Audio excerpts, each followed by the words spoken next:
بھیگی بھیگی رات حد سے زیادہ خوبصورت تھی، اتنی خوبصورت کہ ان برستے بادلوں نے شدت سے اس کے دل پر حملہ کیا تھا۔ چاند کی سنہری چاندنی میں ساون کے بادل کی ہلکی رم جم اور خوبصورت ٹھنڈی ہوا اس کے دل پر اثر انداز ہو رہی تھی۔ اپنے کمرے سے نکلتا ہوا وہ حویلی کی چھت پر آ گیا، اور یہ اس کا معمول تھا۔ جب بھی موسم حد سے زیادہ سحر انگیز ہوتا تو وہ اس حسین موسم کو انجوائے کرنے کے لیے ہمیشہ چھت پر چلا آتا۔ چھت پر آنے سے پہلے اس نے ایک نظر اپنے بھائی کے کمرے کی جانب ڈالی تھی، اور اس کے چہرے پر ایک شرارتی مسکراہٹ بکھر گئی۔ یہ موسم تو ان لوگوں کو راس آتا ہے جن کے پاس اس موسم کی حسین اداؤں کو شیئر کرنے کے لیے کوئی موجود ہوتا ہے۔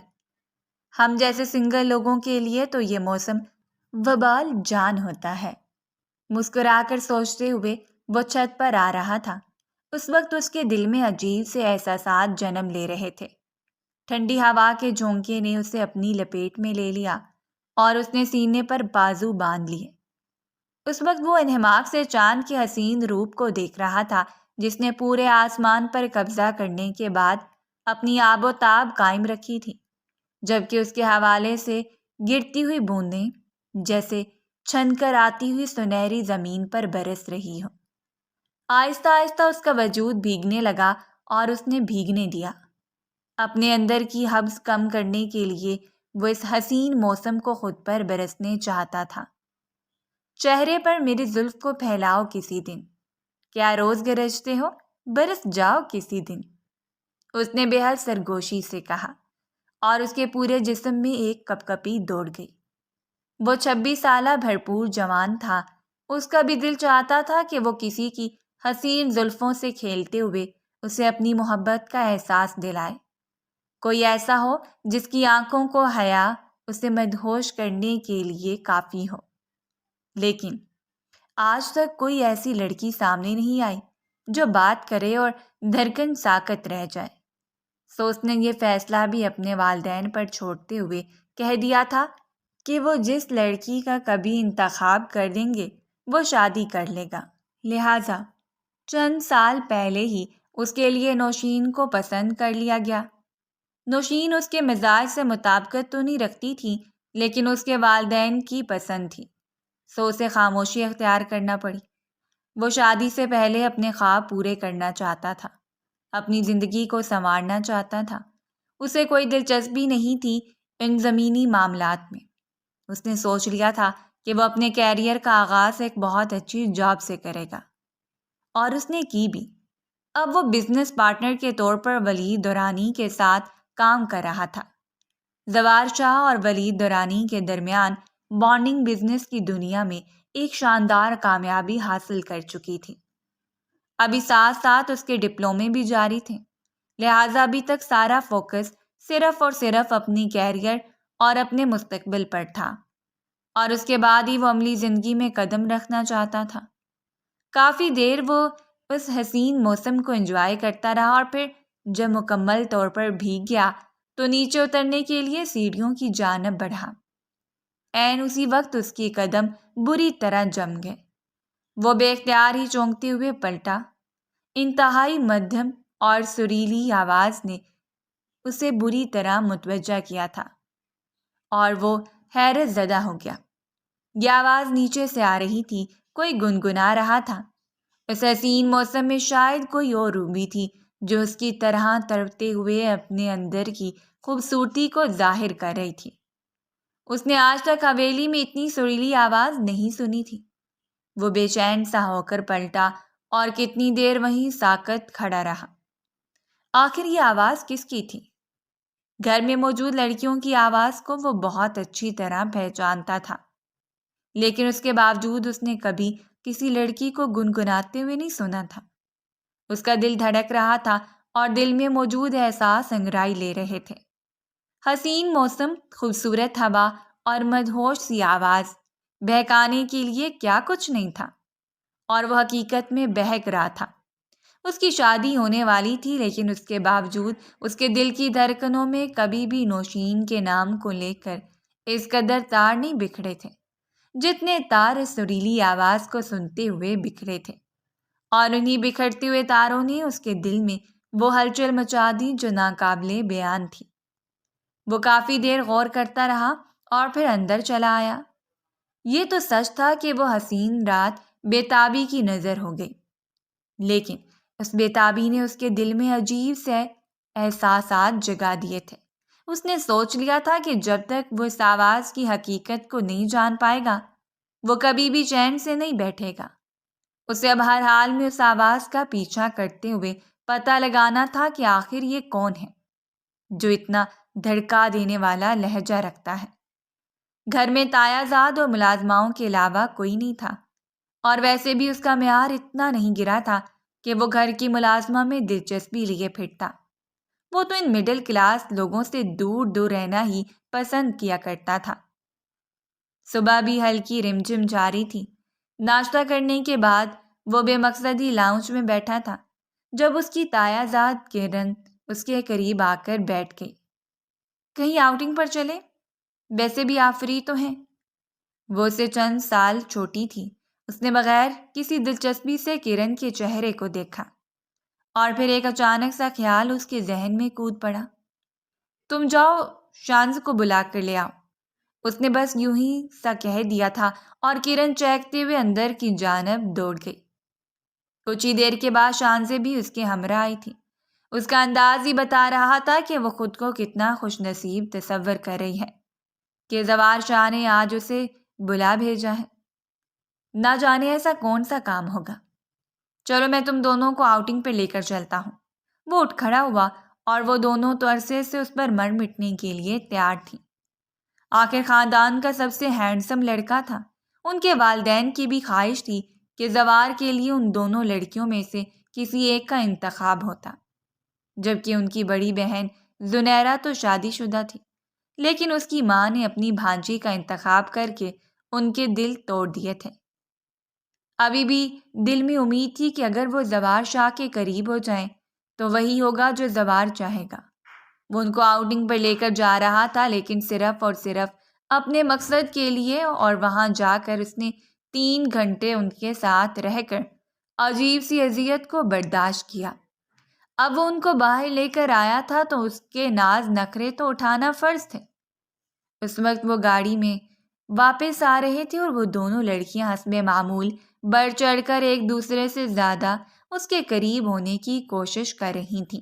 جب اس نے چہکتے ہوئے مرر میں ان دونوں کے چہروں کو دیکھا اور پھر بے دھڑک کہہ دیا، تم دونوں ایسا کرو، مجھے اپنی آواز میں ایک ایک سانگ سناؤ۔ میں دیکھتا ہوں کہ کس کی آواز سب سے خوبصورت ہے، اور شروعات کرن کرے گی۔ نہ جانے کیوں اسے یقین تھا کہ یہ دونوں لڑکیوں میں سے کسی کی آواز نہیں ہو سکتی، لیکن پھر بھی وہ خود کو ایک بار قائل کرنا چاہتا تھا تاکہ اس کے دماغ سے یہ اثر ختم ہو جائے، اور کرن نے اپنی بھونڈی سی آواز میں گنگنانا شروع کر دیا۔ اس نے ابھی شروع ہی کی تھی جب زوار شاہ نے اس کے لبوں پر ہاتھ رکھتے ہوئے اسے خاموش کر دیا۔ بس بس، یہ ٹھیک ہے، اب شانزے کی باری۔ اور شانزے کی آواز بھی ایسی ہی تھی جیسے کہ پھٹا ہوا ڈھول بج رہا ہو۔ اسے بھی عجیب سی شرمندگی نے گھیر لیا۔ آخر اسے کیا ضرورت تھی لڑکیوں سے ایسا بھونڈا مذاق کرنے کی؟ اسے مایوسی کے ساتھ ساتھ دکھ بھی ہوا تھا، یعنی وہ ان دونوں میں سے کوئی لڑکی نہیں تھی تو حویلی میں اور کون سی لڑکی موجود تھی؟ حویلی کی شان و شوکت ایسی تھی کہ ارد گرد بھی دور دور تک کوئی گھر نہیں تھے، اور اس کے لیے یہ عجیب سی اذیت تھی کہ خوبصورت سی آواز رکھنے والی لڑکی اسے نظر آنے سے قاصر تھی۔ اگلی رات وہ ایک بار پھر بے مقصد ہی چھت پر چلا گیا۔ اس کا دل چاہا تھا کہ وہ ایک بار پھر اس آواز کو سنے، لیکن اس رات اس نے کسی بھی آواز کو نہیں سنا۔ وہ دیر تک انتظار کرتا رہا، لیکن مکمل خاموشی چھائی ہوئی تھی، اور خاموشی کے ساتھ جیسے ہر منظر بھی خاموش تھا۔ اسے خود پر حیرت ہو رہی تھی، آخر کوئی شخص صرف ایک آواز کا دیوانہ کیسے ہو سکتا ہے؟ اور اب تو ہر رات کا معمول بن چکا تھا۔ صبح آفس سے آنے کے بعد جہاں وہ سارا دن گھر والوں سے لا تعلق رہتا، اب رات کو بھی اس نے زیادہ تر چھت پر ہی رہنا شروع کر دیا۔ اور سب سے خوشگوار بات یہ تھی کہ حقیقت میں اسے کبھی کبھار وہ آواز سننے کو مل جاتی اور اس نے اس آواز کا پیچھا کرنا چھوڑ دیا۔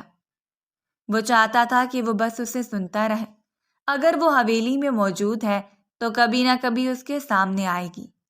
اگر وہ ارد گرد موجود ہے تو وہ اسے اس کی آواز سے پہچان لے گا۔ وہ اب اسے پرکھنا نہیں چاہتا تھا۔ ہو سکتا ہے کہ وہ اسے کھو بیٹھے، وہ اس آواز کو ڈھونڈنے کے بعد اس سے بددل ہو جائے، اور وہ ایسا نہیں چاہتا تھا۔ اس نے اتنی میٹھی اور خوبصورت آواز نہیں سنی تھی۔ حالانکہ یہ ماڈرن دور تھا اور آج کے دور میں اس نے ایک سے بڑھ کر ایک موسیقی کو سن رکھا تھا۔ اس کی کتنی راتیں کلبوں کی نظر ہو جاتی جہاں کے تیز بجتے میوزک اسے بس وقت ہی مدہوش کر دیتے، لیکن اتنا گہرا اثر نہیں رکھتے تھے کہ اس کا دل دھڑکا جائے۔ اس رات بھی موسم ہلکا پھلکا دیوانہ تھا اور موسم کی دیوانگی نے ایک بار پھر اسے اپنی لپیٹ میں لے لیا۔ اسے یہ بات بے حد حسین لگتی تھی کہ جب بھی موسم حسین ہوتا تو وہ دو روحوں پر اثر انداز ہوتا۔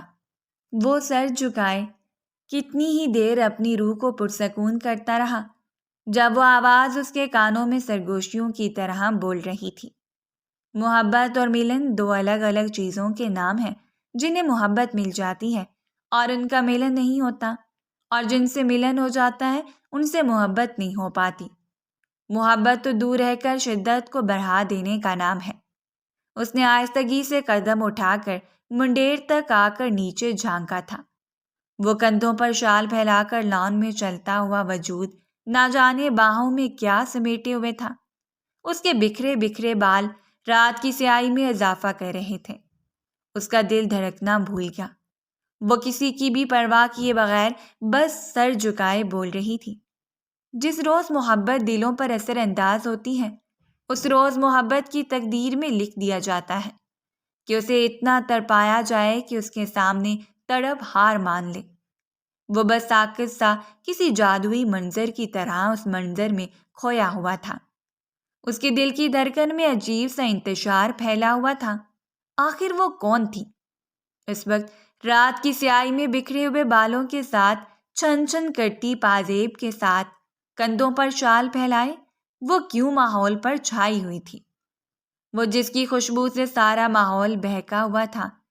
یعنی آج ایک بار پھر وہ خوبصورت موڈ میں تھی، اور اس کا موڈ موسم پر بھی اچھا خاصا اثر رکھتا۔ جب وہ مسکراتی تو بادل سرگوشانہ لہجے میں ایک دوسرے کو دیکھتے اور پھر چھم چھم برسنا شروع کر دیتے۔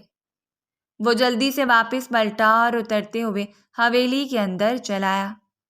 وہ باہر لان میں آیا تھا لیکن تب تک بارش بھی تیز ہو چکی تھی اور وہ بھی غائب۔ وہ وہاں نہیں تھی۔ وہ برستی ہوئی تیز بارش میں باہر نکل آیا۔ اس کا سارا وجود بھیگ چکا تھا، لیکن روح میں لگی آگ کسی بھی طرح کم نہیں ہو رہی تھی۔ سنو، کوئی ہے یہاں؟ لڑکی، اس نے پلٹتے ہوئے آواز دی تھی، لیکن وہاں کوئی بھی نہیں تھا۔ سچ ہی تو کہہ رہی تھی وہ۔ محبت جب اثر انداز ہوتی ہے تب اس کی تقدیر میں تڑپنا لکھ دیا جاتا ہے، اور اس رات اس نے طے کر لیا تھا کہ وہ محبت کی طرف سے ہار نہیں مانے گا۔ آفس کی چند میٹنگز کی وجہ سے اسے شہر جانا پڑا اور ایک ہفتے تک وہ مکمل طور پر وہیں رکنا چاہتا تھا، کیونکہ ولید اور رانی بیرون ملک جانے کا ارادہ رکھتا تھا، اور اس دوران آفس کے سارے معاملات وہ خود دیکھنا چاہتا تھا۔ لہٰذا سارا سامان پیک کرتے ہوئے وہ حویلی سے چلا گیا، لیکن اس نے طے کر لیا تھا کہ وہ واپس آنے کے بعد سب سے پہلے اس کی کھوج نکالے گا، اسے ڈھونڈ کر منظر پر لے آئے گا اور اسے بتائے گا کہ اس کی حسین باتوں کی کشش اس کے دل کو چین نہیں لینے دیتی۔ ہو سکتا ہے کہ وہ اپنی خنکدار ہنسی ہنستے ہوئے اسے پاگل دیوانہ کہہ دے، لیکن محبت دیوانگی کا دوسرا نام ہے۔ شہر آنے کے بعد مصروفیت نے اسے ذہنی طور پر جکڑ لیا، اتنی شدت کے ساتھ کہ وہ کافی حد تک اسے فراموش کرنے میں کامیاب ہو گیا تھا، لیکن وہ ابھی بھی دل کے کسی کونے میں انگڑائی لیتے ہوئے موجود تھی۔ شہر کی رنگینیوں نے اسے اپنی لپیٹ میں لے لیا، اور اس رات اسے جہاں آرا بیگم کی کال موصول ہوئی، جہاں آرا بیگم نے اسے کہا تھا کہ حویلی میں اس کی نکاح کی تیاریاں شروع ہو رہی ہیں، کیونکہ انہوں نے اپنی بہن کو زبان دے رکھی تھی کہ وہ دونوں کو جلد ہی نکاح کے بندھن میں باندھ دیں گی اور اس کے بعد رخصتی بھی جلدی ہو جائے گی۔ مما، کیا میں جان سکتا ہوں کہ اتنی جلد بازی کی وجہ کیا ہے؟ وہ جی بھر کر بددل ہوا اور اس کی یہی عادتیں اس کی ماں کو زہر لگتی تھیں۔ کیا مطلب ہے؟ نیک کام میں ہمیشہ جلدی ہی کرنی چاہیے، اور ویسے بھی یہ تمہاری خالہ کی خواہش ہے۔ اس کی ماں ایسی ہی تھی، ہمیشہ دوسروں کی مرضی میں راضی ہو جانے والی۔ میں ابھی تک ذہنی طور پر اس سب کے لیے تیار نہیں ہوں۔ پاگل مت بنو زوار، یہ رشتہ تمہاری مرضی سے طے ہوا ہے، اور اب میں خاندان میں اپنی بدنامی نہیں چاہتی، لہٰذا انسانیت پر اتر کر یہ سب کچھ منظور کرو، اور واپس آنے کے بعد سب سے پہلے نوشین سے نکاح کرو۔ یہی اس وقت سب سے زیادہ ضروری ہے۔ اس نے خدا حافظ کہتے ہوئے کال ڈسکنیکٹ کر دی۔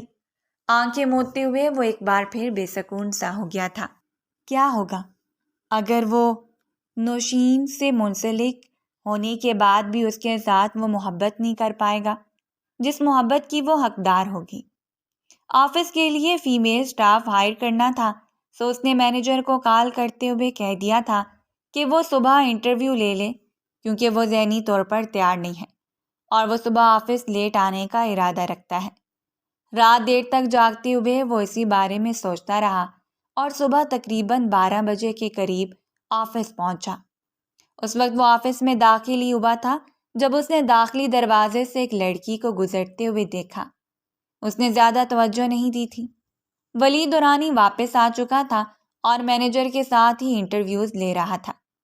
یہ سچ تھا کہ آفس میں جتنی محنت ولید دورانی کی تھی اتنی اس کی نہیں تھی، لیکن ولید اس کا بہت اچھا دوست تھا، سو ان دونوں کے درمیان کبھی بھی انبن نہیں بن پائی۔ ولید کو معلوم تھا کہ وہ ذہنی طور پر حد سے زیادہ ڈسٹرب ہے۔ ایسا نہیں تھا کہ اسے کوئی دھواں دھار عشق کو چلا تھا، لیکن کشش اور اپنائیت عشق سے زیادہ اثر انداز ہوتی ہیں۔ عشق اتنا ذلیل و رسوا نہیں کرتا جتنا عادات ذلیل کرتی ہیں، اور ایسا ہی تھا۔ اسے بھی عجیب سی عادت اور لت لگ چکی تھی، اور دوسری سب سے بڑی پریشانی تھی نوشین مرزا، جس کے ساتھ کوئی بھی رشتہ قائم نہیں کر سکتا تھا۔ وہ کسی کے ساتھ ناانصافی نہیں کر سکتا تھا، لیکن اس کی ماں شاید اپنی ضد کی وجہ سے 2 لوگوں کی زندگی برباد کرنے پر تلی تھی۔ اماں، انٹرویو ہو گیا ہے، مجھے پورا یقین ہے کہ جاب مجھے مل جائے گی، اور پھر اس کے بعد میں تجھے لے کر یہاں آ جاؤں گی۔ پکا یہیں رہیں گے، اور پھر تو قسم کھائے گی تو کسی کام کو بھی ہاتھ لگائے گی۔ تیری بیٹی تیرے دن بدل دے گی اماں۔ اس نے قریب سے گزرتی ہوئی لڑکی کی آواز اور اس کے لہجے کو سنا تھا۔ اس کے قدم جم گئے۔ وہ تیزی سے دور جا رہی تھی۔ وہ 1 سیکنڈ میں پلٹا اور پلٹتے ہی ہوئے اسے دیکھتا رہا۔ وہ مسلسل باتیں کرتے ہوئے اسے دور جا رہی تھی، اور داخلی دروازے سے باہر نکلتے ہوئے اس نے ایک بار پلٹ کر دیکھا، صرف ایک جھلک، اور اگلے ہی پل اس لڑکی نے تیزی سے شال کو چہرے پر پھیلاتے ہوئے رخ بدل لیا تھا۔ وہ فوراً پلٹتے ہوئے باہر آیا، لیکن لڑکی اس بار بھی غائب ہو چکی تھی۔ وہ کہیں نہیں تھی، شاید اسے پہچانتے ہوئے چھپ گئی تھی، یا پھر اتنا جلدی اسے دور چلی گئی۔ وہ کچھ بھی سمجھ نہیں پایا، لیکن اسے یقین تھا کہ یہ آواز، یہ لہجہ اسی لڑکی کا تھا۔ وہ ایک بھیڑ میں یہ آواز پہچان سکتا تھا۔ وہ کافی دیر اسے ڈھونڈتا رہا۔ یہ آفس کا ماحول تھا، یہاں پر زیادہ دیر ادھر ادھر بھٹکنا اس کی شخصیت پر عجیب اثر ڈال سکتا تھا، سو اپنے بہکتے ہوئے دل کو تھام کر وہ آفس چلا گیا۔ وہ یہاں کیا کر رہی تھی؟ اگر یہ آواز اور لہجہ اسی کا تھا تو وہ اسے دیکھ کر چپ کیوں گئی؟ اس نے اپنا چہرہ چھپا لیا۔ وہ اس کے چہرے کی بھرپور جھلک نہیں دیکھ پایا، بس وہ بڑی بڑی آنکھیں جو اسے گھبراہٹ سے دیکھتے ہوئے غائب ہو گئیں۔ تو کیا وہ لڑکی اسے پہچانتی تھی؟ اس نے انٹرویوز دینے والے لوگوں کی لسٹ کو دیکھا۔ وہ ایک طویل لسٹ تھی اور سبھی نام انجان تھے۔ وہ یہاں کسی کو بھی نہیں پہچانتا تھا، سو اس شام بھی وہ ادھورا واپس فلیٹ لوٹ آیا۔ ولید کے ساتھ آفس کے معاملات ڈسکس کرنے کے بعد وہ اسی شام حویلی واپس جانے کا ارادہ رکھتا تھا، کیونکہ اب شہر آئے ہوئے اسے کافی وقت ہو چکا تھا، اور اس کی ماں نے گھر میں ایک وبال کھڑا کر دیا تھا۔ اس کا نکاح جب تک نہیں ہونا تھا اس کی ماں کو سکون نہیں آنا تھا اور وہ واپس جا کر تفصیل سے یہ سارے معاملات دیکھنا چاہتا تھا۔ اس شام وہ گھر آیا تو اس نے گھر میں ایک عجیب سا منظر دیکھا۔ اس کے گھر میں ڈھولکی رکھ دی گئی تھی۔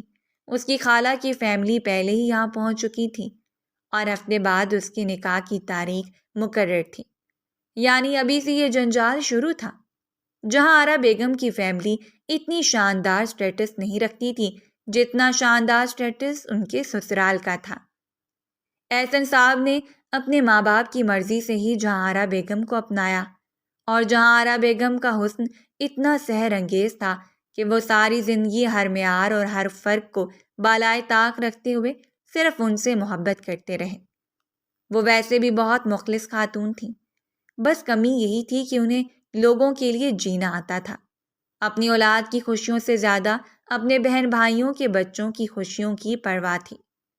انہیں لگتا تھا کہ انہوں نے آسائشوں میں زندگی گزار دی ہے، جبکہ ان کے بہن بھائی وہی لو مڈل کلاس سٹیٹس کے ساتھ ہی سروائیو کرتے رہے ہیں، لہٰذا خوشیوں پر ان کا زیادہ حق ہے۔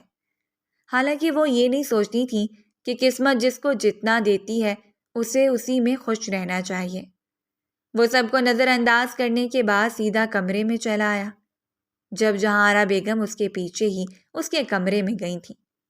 انہوں نے آگے بڑھتے ہوئے اسے گلے سے لگا کر اس کے ماتھے پر بوسہ دیا۔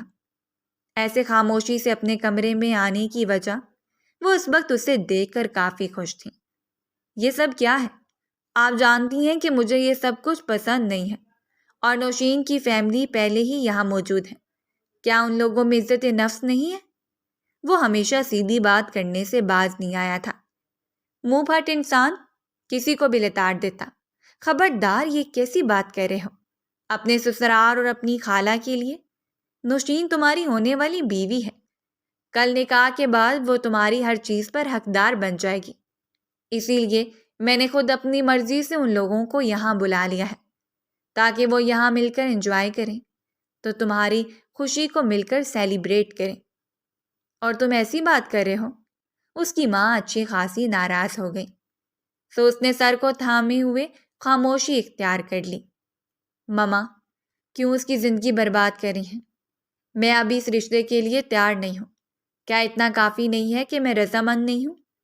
نوشین سے شادی کرنے کے لیے کیا آپ کو کچھ اور چاہیے؟ آپ چاہتی کیا ہیں؟ اسے شروع ہوتا دیکھ کر جہاں آرا بیگم نے ہمیشہ کی طرح نظر انداز کیا تھا۔ یہ تمہاری روز کی عادت ہے، نکاح ہو جائے گا تو تم ٹھیک ہو جاؤ گے، لیکن آج ریسٹ کر لو اور کل ڈھولکی میں تم نے بھی آنا ہے تاکہ آپا کو پتہ چلے کہ تم اس رشتے سے کتنے خوش ہو۔ اور نوشین کو دیکھو، کتنا روپ پایا ہے بچپنے نے۔ ان کی تو جان نوشین پر ہی نثار تھی، جسے اس نے ایک نظر بھی نہیں دیکھا تھا، اور نوشین کا بھی یہی حال تھا۔ وہ تو اپنے سوبر سے کزن پر شروع سے ہی مر مٹی تھی۔ اس کی تایا زاد اس کی خوشی میں شریک تو تھی، لیکن اندر کی آگ بجھی ہوئی نہیں تھی۔ انہوں نے اس بات کا کم دکھ نہیں تھا کہ ان کے ہوتے ہوئے کسی اور لڑکی کا انتخاب ہوا تھا، یعنی کسی کو بھی اس کی خوشی کی پرواہ نہیں تھی۔ ہر کوئی صرف اپنی خوشی کے متعلق سوچ رہا تھا۔ وہ پورا دن ہی اپنے کمرے میں رہا اور کمرے سے نکلنے کے بعد سیدھا گاڑی نکال کر کچھ دیر دوستوں کے پاس چلا گیا۔ اس نے حویلی میں پھر کر نوشین کا سامنا کرنے سے خود کو باز رکھا تھا۔ وہ نہیں چاہتا تھا کہ اپنا بنایا موڈ خراب کر دے، یا اس اچھے موقع پر نوشین کو کوئی جلی کٹی سنا کر اس کا موڈ آف کرے، جبکہ نوشین انتظار میں رہی کہ کب ان دونوں کا سامنا ہو اور وہ نوشین سے آنکھیں ملا کر محبت بھری گفتگو کرے، لیکن شاید فی الحال یہ اس کے مقدر میں نہیں تھا۔ اس شام اس کی ماں نے آرڈر دیا تھا، سو اسے کچھ دیر ڈھولکی میں آنا پڑا۔ ساری لڑکیاں خوبصورت گیت گاتے ہوئے خوشی کا اظہار کر رہی تھیں۔ ان کے قریب سے گزرتا ہوا وہ مردان خانے میں جا رہا تھا جب اس کے قدم جکڑ گئے۔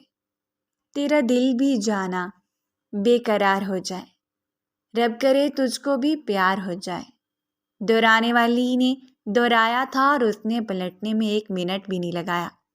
وہ بس ساکت قدموں سے پلٹتے ہوئے اس کی پشت کو دیکھ رہا تھا، جبکہ اس کے سامنے بیٹھی ہوئی نوشین بے وجہ ہی شرما رہی تھی۔ وہ اس کی آنکھوں میں ڈوبتے ہوئے مر مٹنے کے قریب تھی، لیکن وہ نوشین کی جانب متوجہ ہی نہیں تھا۔ وہ تو بس گانا گانے والی کی پشت کو دیکھ رہا تھا، جس کی پشت پر بکھرے ہوئے بال اور ڈھولکی پر چلتی ہوئی انگلیاں، وہ سامنے سامنے ہاتھ اس وقت اس کی توجہ کا مرکز تھے، اور سب سے زیادہ وہ آواز جو اس کے دل میں انتشار پیدا کری تھی۔ وہ تیز قدم اٹھاتے ہوئے اس کی جانب بڑھا۔ نوشین حیرت سے اسے دیکھ رہی تھی، جا کے باقی لڑکیاں بوٹنگ کرتے ہوئے اسے بے وجہ ہی شرمندہ کرنے کی کوشش کر رہی تھیں۔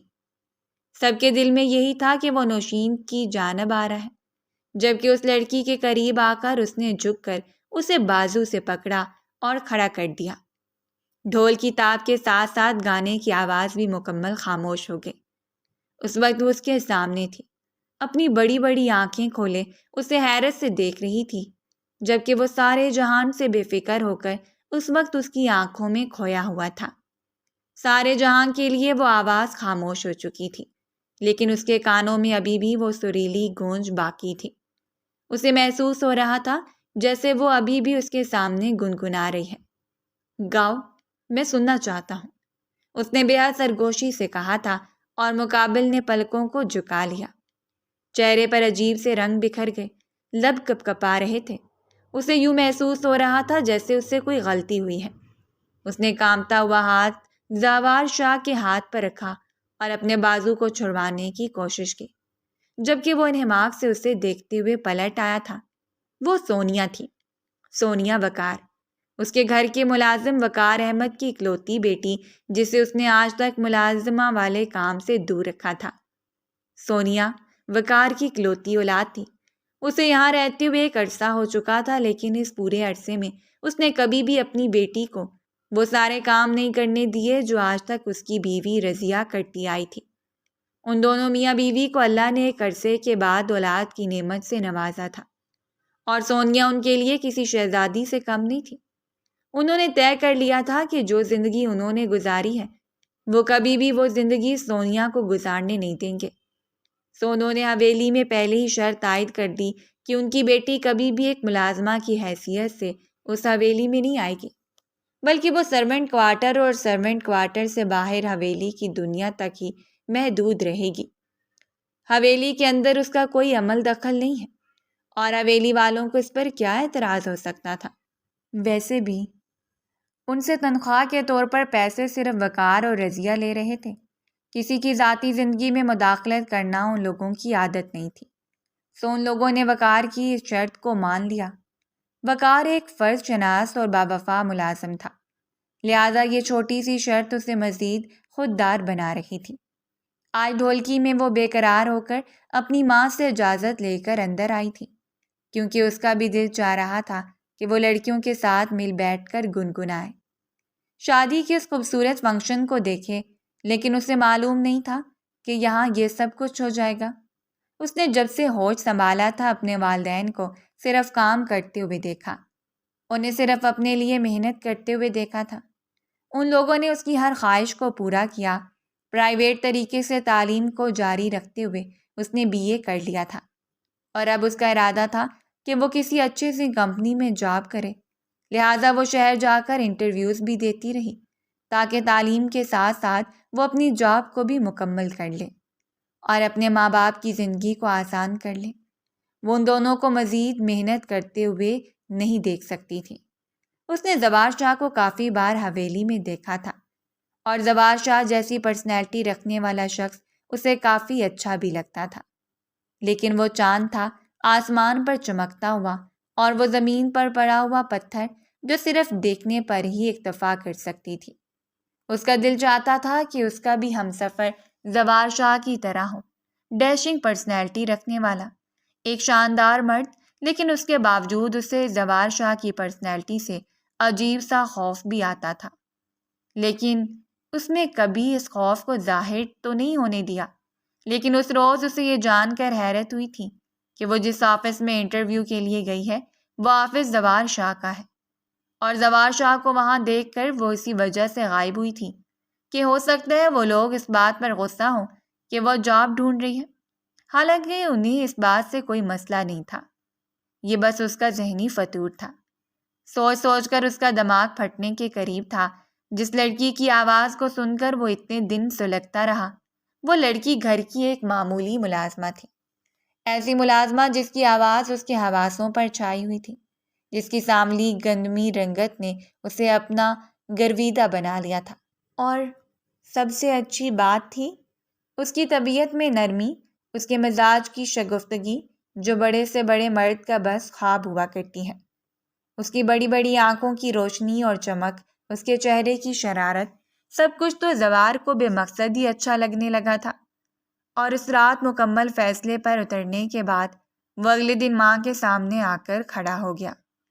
میں رضیہ کی بیٹی سے شادی کرنا چاہتا ہوں، سونیا سے۔ اور جہاں آرا بیگم تو بس پھٹی پھٹی نظروں سے اپنے بیٹے کے فیصلے کو سنتی رہی۔ انہوں نے آگے بڑھتے ہوئے اس کے کندھے پر ہاتھ رکھا تھا۔ دماغ خراب ہو گیا ہے تمہارا؟ پاگل ہو گئے ہو زوار؟ یہ کیا طریقہ ہے بات کرنے کا؟ تم اپنے نکاح کے فنکشن کے قریب آ کر دوسری لڑکی سے پسندیدگی بیان کر رہے ہو، اور وہ بھی ایک معمولی ملازمہ جو ہمارے گھر میں کوئی حیثیت نہیں رکھتی۔ انہیں جی بھر کر حیرت ہو رہی تھی۔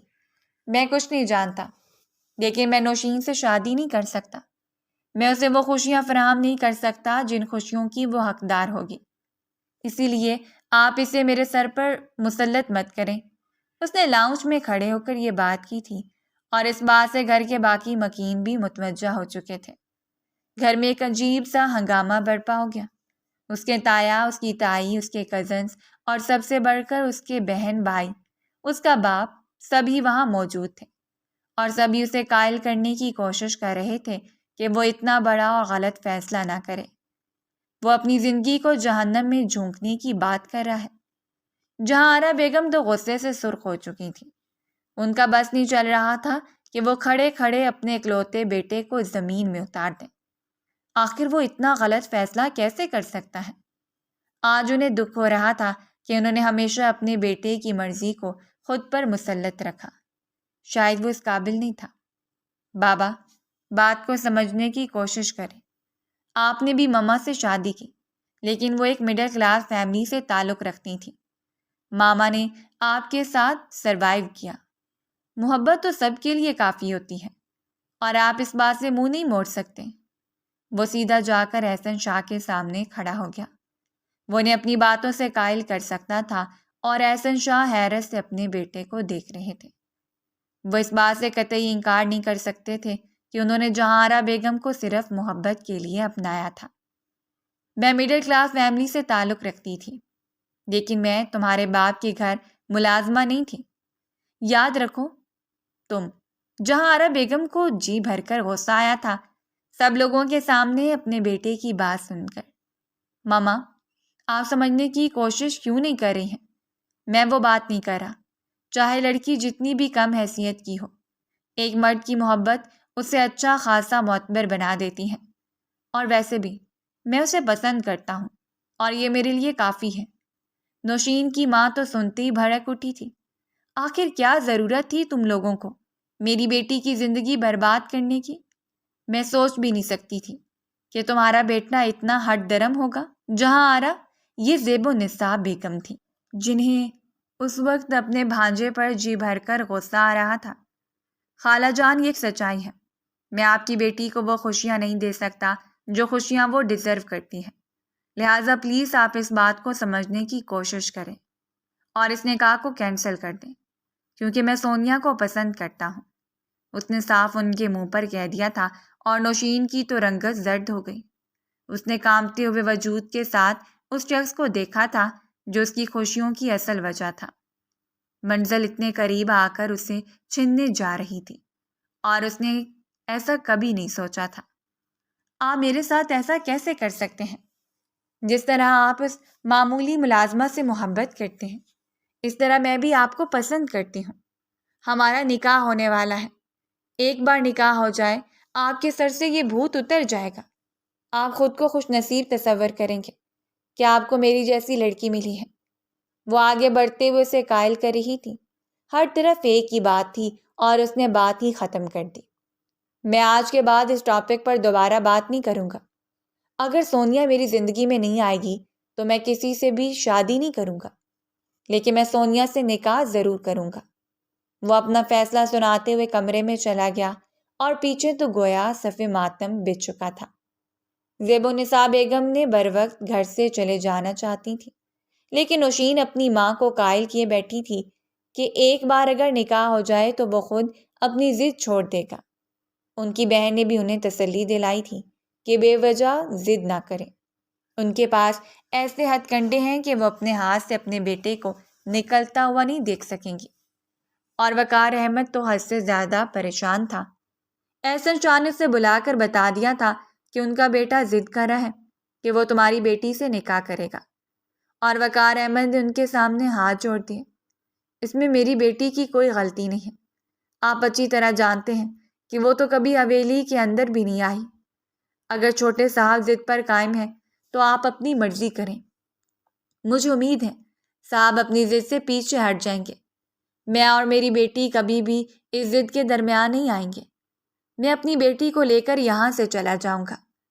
وقار احمد کو اس بات کا اندیشہ تھا کہ حویلی کے مکین صرف اپنے غصے اور بغاوت کی وجہ سے اس کی بیٹی کو کوئی نقصان نہ پہنچا دے، لیکن ایسا اس بات کو اچھی طرح سمجھتے تھے کہ اس کی ضد کا اثر کیا نکل سکتا ہے۔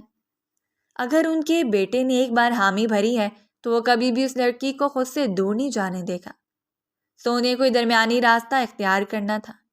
انہوں نے سب سے پہلے جہاں آرا بیگم کو قائل کرنا چاہا۔ ایک بار انہوں نے اکیلے میں بھی اپنے بیٹے سے بات کی تھی، لیکن زوار کو ہر حال میں وہی لڑکی چاہیے تھی۔ وہ نوشین یا کسی بھی لڑکی کے ساتھ کوئی رشتہ قائم نہیں رکھ سکتا تھا۔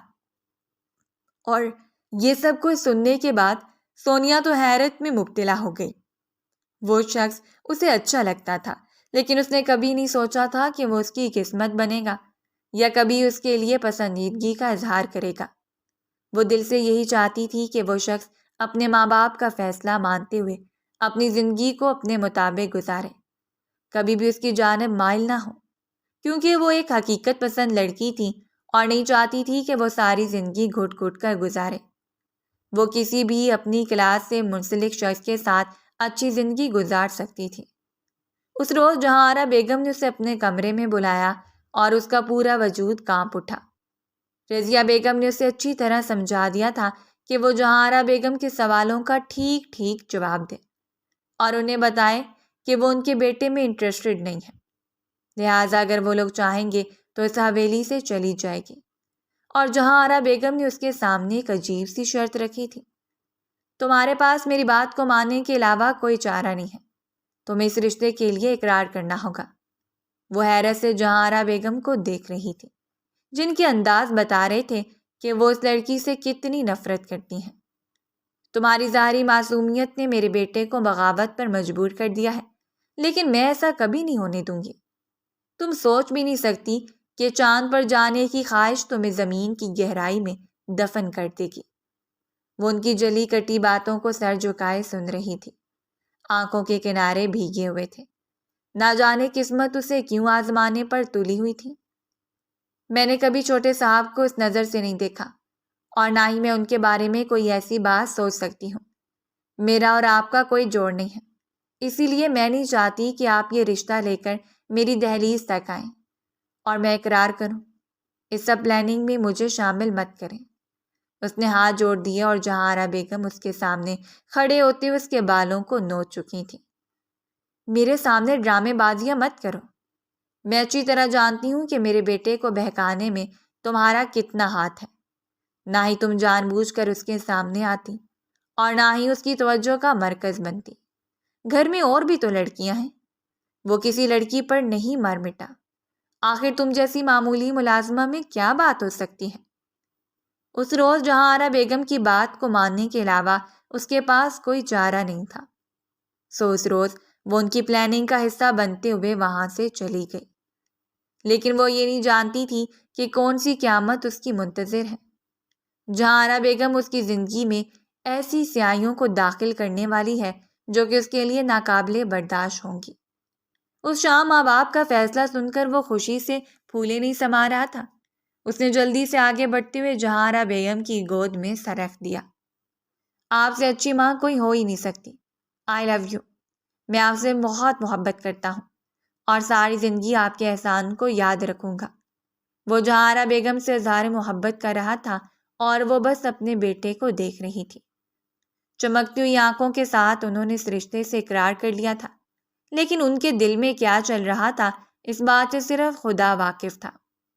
معاملے کی نوعیت کو سمجھتے ہوئے اس نے اپنے ماں باپ کو قائل کیا تھا کہ وہ جلد ہی نکاح کی پیشکش کریں تاکہ وہ لڑکی جلد سے جلد اس کی ہو جائے، کیونکہ اس کے پاس اور کوئی راستہ نہیں ہے اس کے علاوہ کہ وہ اسے نکاح کرنے کے بعد اپنی عزت کے طور پر اپنا لے اور وہ حویلی میں محفوظ رہے۔ وہ کسی پر بھی اس کے معاملے میں اعتبار نہیں کر سکتا تھا، اور وقار احمد کے سامنے احسن شاہ نے جب اپنے آنے کا مقصد ظاہر کیا تو وہ حیرت سے احسن شاہ کے چہرے کو دیکھتے رہے، جہاں عربی ان کے ساتھ ہی تھی اور کڑی نظروں سے سونیا کو دیکھ رہی تھی، جبکہ سونیا سر جھکائے ان لوگوں کے درمیان بیٹھی تھی۔ میں جلد سے جلد اپنی بیٹی کا نکاح کرنا چاہتا ہوں اور چاہتا ہوں کہ تم اقرار کرو۔ اس بات کی گارنٹی ہے کہ میرا بیٹا تمہاری بیٹی کو خوش رکھے گا۔ تم ایک عرصے سے ہم لوگوں کے ساتھ وابستہ ہو، لہٰذا شکوک و شبہات کی گنجائش ہی پیدا نہیں ہوتی۔ اگر کوئی اور وقت ہوتا تو شاید وقار احمد خوشی سے پھولے نہیں سما رہا ہوتا، کیونکہ اسے یقین ہو جاتا کہ اس کی بیٹی کی زندگی میں ایسا حسین معجزہ ہو رہا ہے۔ جو معجزے کبھی کبھی رونما ہوتے ہیں، لیکن یوں اچانک ان لوگوں کی آمد میں اسے کچھ عجیب و غریب سوچنے پر مجبور کر دیا تھا۔ اس روز انہوں نے انکار کیا تھا، لیکن سونیا نے اقرار کر لیا۔ اس نے کہہ دیا تھا کہ وہ اس شخص سے شادی کرنا چاہتی ہے، اور وقار کو خاموش ہونا پڑا۔ انہیں یقین ہی نہیں آیا کہ سونیا ان کے فیصلے کے خلاف جا سکتی ہے۔ یہ کیا پاگل پن تھا سونیا؟ تم جانتی ہو کہ تمہارے ساتھ کیا سلوک ہو سکتا ہے؟ وہ خاموشی سے سر جھکائے بیٹھی رہی۔ بابا، اسی میں ہم لوگوں کا فائدہ ہے، اور اس میں ایسی مصلحت چھپی ہے کہ ہمیں لوگوں سے چھٹکارا مل سکتا ہے۔ آپ پریشان نہ ہو بابا، انشاءاللہ سب بہتر ہو جائے گا۔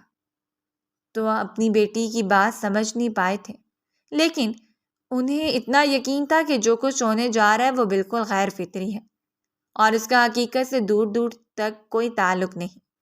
بالآخر وہ دن بھی آ گیا جب وہ دلہن کی طرح سج کر اس کی منتظر تھی۔ بس معمولی سے رشتہ داروں کو بلا کر ہی گھر میں نکاح کرنا تھا۔ حیرت انگیز بات یہ تھی کہ نوشین اور اس کی ماں بھی بالکل خاموش تھے۔ نکاح شام کو ہونا قرار پایا، اور یہ بھی جہارا بیگم کی خواہش تھی۔ اس روز آنے کے سامنے سجتے ہوئے وہ دل میں عجیب سے احساسات کو محسوس کر رہا تھا۔ وہ اس کی زندگی میں شامل ہونے جا رہی تھی جسے وہ بے تحاشا پسند کرنے لگا تھا۔ وہ جانتا تھا کہ زندگی بہت پرسکون ہو کر گزرے گی۔ وہ جانتا تھا کہ وہ ہر روز اس کے ساتھ ایک نیا عشق کرے گا، لیکن اسے یہ ہضم نہیں ہو رہا تھا کہ سب کچھ اتنا آسانی سے ہو رہا تھا۔ حالانکہ اسے یقین تھا کہ یہ سب کچھ اتنی آسانی سے نہیں ہو پائے گا، لیکن پھر بھی وہ خاموش تھا۔ ابھی کچھ ہی دیر کے بعد نکاح ہو جاتا اور اس کے بعد وہ اس کی بیوی بن جاتی، اس کے کمرے میں آ جاتی۔ کمرہ ہلکے پھلکے گلابوں سے سجا ہوا تھا۔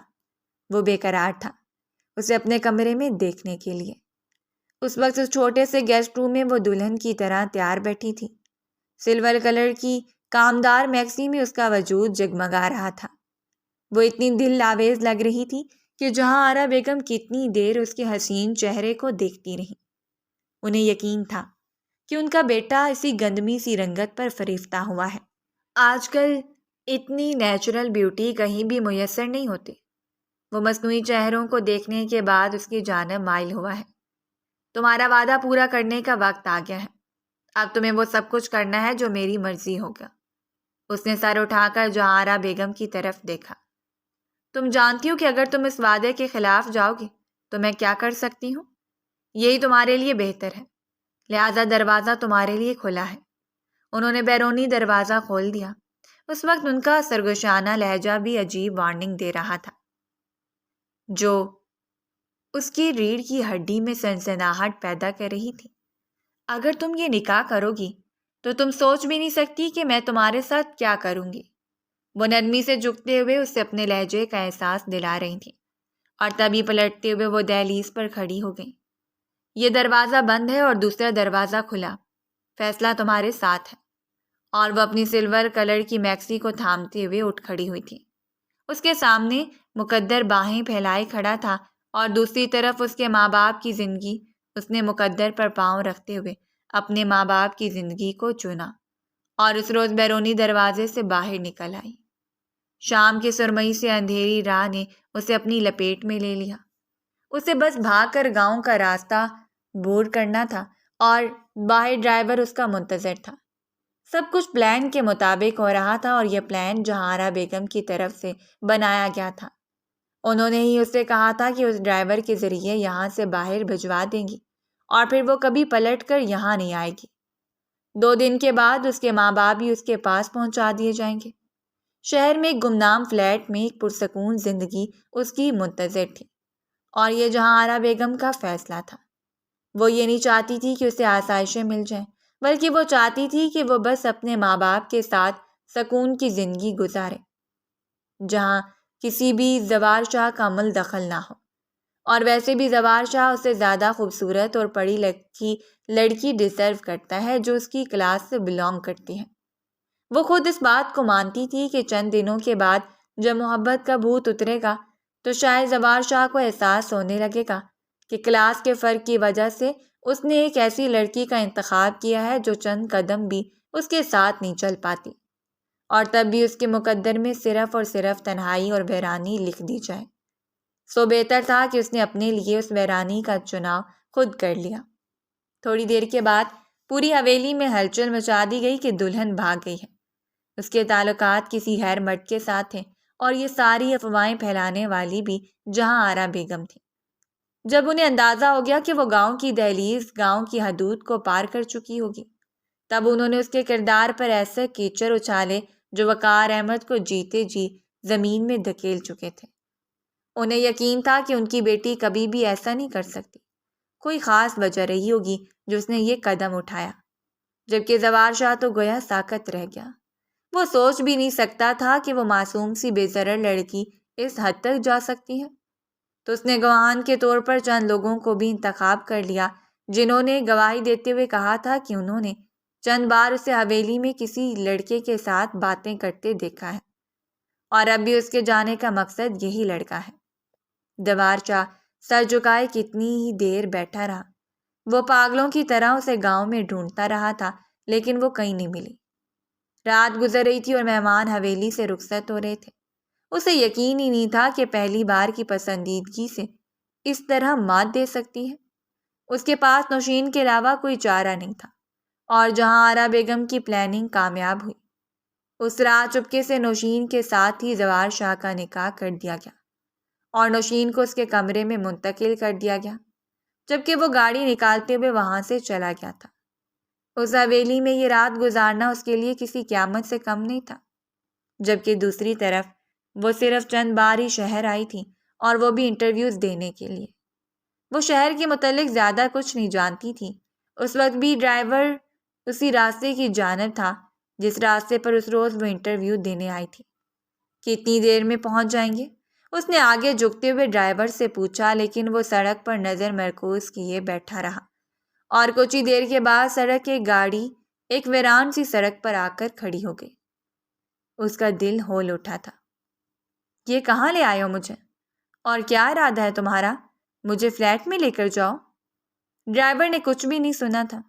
گاڑی کا دروازہ کھولتے اس نے گھسیٹتے ہوئے باہر نکال دیا، جبکہ وہ چیخ پڑی تھی، مجھے کہاں لے کر جا رہے ہو تم؟ وہ تقریباً 35 سالہ مرد تھا اور اس وقت اس اکیلی سنسان سڑک پر اس کے ساتھ وہ ہولناک طریقے سے خوفزدہ ہو رہی تھی۔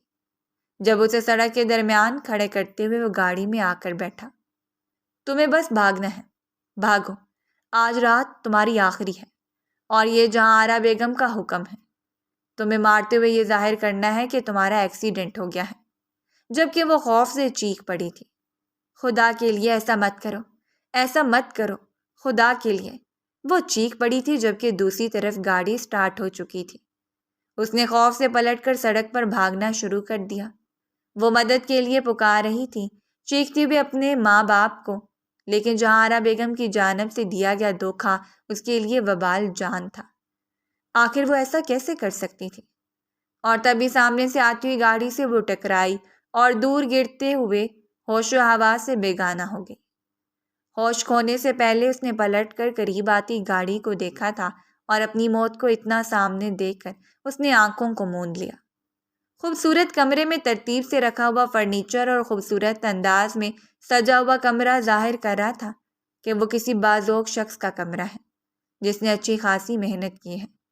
اس نے کسمساتے ہوئے آنکھوں کو کھولا اور پھر مکمل کھول دیا۔ سر پر پٹیاں، ہاتھوں میں درد اور پیر میں فریکچر۔ اسے کچھ ہی منٹ کے بعد احساس ہو گیا تھا کہ وہ بری طرح زخمی ہے، لیکن اسے یہ معلوم نہیں تھا کہ وہ اس وقت کہاں ہے۔ کچھ ہی دیر کے بعد اس نے اٹھنے کی کوشش کی تھی لیکن اٹھ نہیں پائی، اور تبھی دروازہ کھلا اور اندر آنے والے شخص کو دیکھ کر اس نے حیرت سے آنکھیں پھاڑ کر دیکھا۔ وہ پہلے بھی اس شخص سے ملاقات کر چکی تھی۔ آپ؟ وہ بامشکل بول پائی جب وہ جلدی سے آگے بڑھا اور اسے سہارا دیتے ہوئے واپس لٹا دیا۔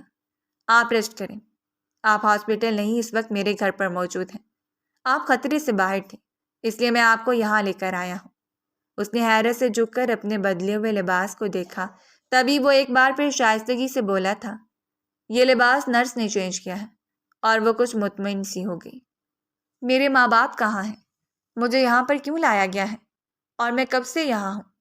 تقریباً 3 دنوں سے تم یہاں، اور یہ تو مجھے پوچھنا چاہیے کہ تم اس سڑک پر کیا کر رہی تھی، اور وہ بھی اس ہولیے میں؟ میں بابا سے بات کرنا چاہتی ہوں، پلیز بابا کا نمبر ڈائل کریں۔ اسے وہ نمبر زبانی یاد تھا۔ اس نے وقار احمد سے بات کی اور وقار احمد شدت سے رو رہے تھے۔ حویلی میں یہی مشہور ہو چکا تھا کہ وہ بھاگ گئی ہیں۔ اس نے باپ کو دوسرے ہی دن ولید دورانی کے فلیٹ پر بلا لیا۔ وہ بری طرح بیمار تھی اور اس کے بعد ولید دورانی کے سامنے سارا قصہ کھول کر رکھ دیا۔ اس نے خود بتایا تھا کہ کیسے جہاں بیگم نے اس کو مارنے کے لیے وہاں سے بھیجا تھا، اور ولید کو یہ جان کر حیرت ہوئی تھی کہ وہ کسی اور کی نہیں بلکہ زوار شاہ کی ہونے والی بیوی تھی۔ حسن اس سے بتایا کہ زوار شاہ اس رات نکاح کر چکا ہے۔ شاید وہ بھی پسندیدگی کے باوجود اس حقیقت کو مان چکا تھا کہ وہ کسی کے ساتھ بھاگ گئی ہے۔ اگر تم چاہتی ہو تو تمہیں واپس حویلی بھیج دیا جائے گا، جہاں تم حقیقت سے آگاہ کر سکتی ہو، یا پھر میرے ساتھ چلو پولیس کے پاس۔ لیکن وہ کہیں نہیں جانا چاہتی تھی۔ میں کہیں بھی نہیں جانا چاہتی، میں بس اپنے ماں باپ کے ساتھ زندگی گزارنا چاہتی ہوں، پرسکون طریقے سے۔ ولید دورانی اس سے پہلے ہی منتخب کر چکا تھا۔ اس روز اس کا لہجہ، اس کا اعتماد اور اس کا تعلیمی سفر دیکھ کر ہی اس نے اسے سلیکٹ کر لیا تھا۔ چند دن مزید ریسٹ کرنے کے بعد اس نے آفس جوائن کر لیا، لیکن اس نے خود کو زوار شاہ کی نظروں سے مکمل مخفی رکھا تھا۔ زوار شاہ فی الحال آفس نہیں آ رہا تھا۔ وہ اپنے ماں باپ کو لے کر کرائے کے گھر میں منتقل ہو گئی۔ اس کے ماں باپ تو اسی بات پر خوش تھے کہ وہ زندہ اور سلامت ہے۔ انہیں اپنی بیٹی پر مکمل یقین تھا۔ لوگوں کی باتوں کی انہیں کوئی پرواہ نہیں تھی۔ 2 ماہ گزر چکے تھے اور ان 2 مہینوں میں اس کا سامنا ایک بار بھی زوار شاہ سے نہیں ہوا، جبکہ حیرت انگیز طور پر ولید دورانی اس کے بے حد قریب ہو گیا تھا۔ اس کی نیچر، اس کی فطرت، اس کے مزاج کو سمجھتے ہوئے اس نے فیصلہ کر لیا تھا کہ اس کے ساتھ نکاح کرتے ہوئے بندے میں باندھ کر اس کی زندگی کو قابل عزت اور پرآسائش بنا دے گا۔ اس روز اس نے وقار احمد کے سامنے نکاح کی خواہش رکھی اور وقار احمد خاموشی اختیار کر لی۔ وہ سب کچھ اپنی بیٹی سے پوچھ کر ہی کرنا چاہتے تھے۔ اس شام انہوں نے اپنی بیٹی سے پوچھا، لیکن وہ خاموش رہی۔ وہ ولید دورانی سے خود بات کرنا چاہتی تھی۔ میں پہلے ہی آپ کے احسان مند ہوں۔ آپ کی رحم دلی اور ہمدردی کے احسانات نے مجھ پر دن بدن بڑھتے چلے جا رہے ہیں۔ میں نے تم پر کوئی احسان نہیں کیا۔ میں جو کچھ کر رہا ہوں اپنی مرضی سے کر رہا ہوں۔ تمہارے لیے یہی کافی ہے کہ تم ایک قابل عزت اور بااعتماد لڑکی ہو جسے مشکل سے مشکل وقت میں جینا آتا ہے، اور ایسی لڑکی ہی میری آئیڈیل ہو سکتی ہے۔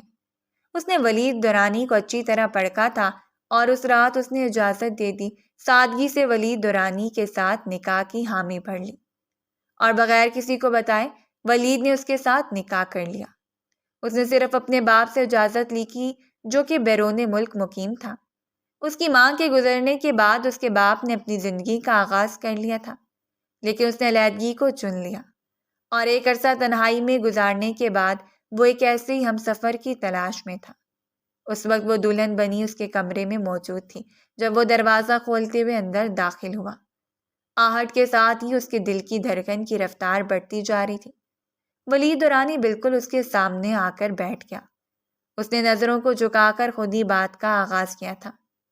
زوار شاہ، صرف اور صرف۔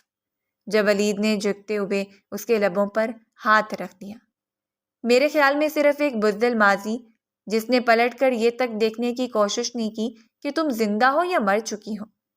وہ محبت کو صرف خود تک محدود رکھنے والا شخص ہے۔ ولید دورانی ساتھ کہہ رہا تھا، اس رات اس نے نکاح تو کر لیا لیکن کبھی پلٹ کر بھی نہیں پوچھا کہ وہ زندہ ہے یا مر چکی ہے، اور حقیقت تو یہ تھی کہ وہ آج تک اس نکاح کو بھی تسلیم نہیں کر پایا تھا۔ نوشین اس کے کمرے میں رہتے ہوئے دو انجان لوگوں کی طرح زندگی گزاری تھی، اور اب اس زندگی سے اس کا دل بدلنے لگا تھا۔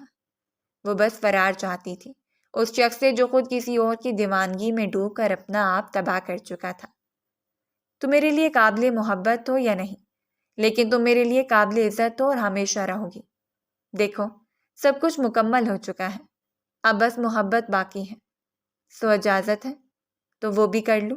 اس نے ولید دورانی کی آنکھوں میں پہلی بار شرارت کو کودتے ہوئے دیکھا اور پھر مسکراتے ہوئے نظروں کو جھکا لیا۔ مجھے اندازہ نہیں تھا کہ اتنا ڈیسنٹ شخص اس طرح کی بات کا ذکر کرے گا۔ وہ نرمی سے مسکرائی تھی اور ولید نے کہکا لگاتے ہوئے اس کے ہاتھ کو تھام لیا۔ محترمہ، محبت ہر ایک کی ضرورت ہے، وہ نرمی سے کہتے ہوئے اس پر جھکتا چلا گیا۔ 2 ماہ بعد یہ ایک آفس پارٹی تھی اور سب کو اپنی اپنی بیگمات کے ساتھ ہی آنا تھا۔ اس روز اس نے زوار شاہ کو ایک عرصے کے بعد دیکھا تھا۔ نوشین بھی اس کے ہمراہ ہی تھی۔ وہ شاید مجبوری میں اسے لے تو آیا تھا لیکن اس پر توجہ نہیں دے پا رہا تھا۔ وہ ابھی بھی پارٹی میں انٹر ہوا تھا اور تبھی اس نے ولید دورانی سے ملاقات کرتے ہوئے اس کی پشت پر کھڑی ہوئی اس لڑکی کو دیکھا اور پھر دیکھتا ہی رہا۔ ولید اس کی نظروں کے ارتکاز کو سمجھ چکا تھا، تبھی ہاتھ بڑھاتے ہوئے اسے اپنے قریب کر لیا۔ مسز ولید دورانی۔ زوار شاہ کے چہرے پر حیرانگی کی جگہ طنز نے لے لی۔ وہ طنزیہ مسکراتے ہوئے ولید کی آنکھوں میں دیکھ رہا تھا۔ یعنی میرے سینے میں خنجر کھونپنے والے تم تھے؟ نہیں، تمہارے اپنے، خصوصی طور پر تمہاری ماں۔ اس روز اس نے حقیقت سے پردہ اٹھا دیا اور وہ بس پھٹی پھٹی نظروں سے نوشین کو دیکھتا رہا۔ اسے سمجھ نہیں آ رہی تھی کہ اسے کس سے قصوروار سمجھنا چاہیے۔ اس نے بس آخری نظر اس معصوم لڑکی کے چہرے کو دیکھا تھا۔ کہنے سننے کو کچھ باقی نہیں رہا تھا۔ سب اپنی اپنی زندگیوں میں خوش تھے، لیکن اس کی زندگی میں وہ ادھورا پن پھیلا دیا گیا تھا جو اسے ناقابل برداشت تھا۔ اس نے کسی سے کچھ بھی نہیں کہا تھا، بس سب کچھ ولید کے حوالے کرتے ہوئے وہ خاموشی سے ہمیشہ کے لیے بیرون ملک سیٹل ہو گیا۔ نوشین کو طلاق دینے کے بعد، ہر ایک سے رشتہ ختم کرنے کے بعد، اور شاید یہی سزا ان سب کے لیے کافی تھی۔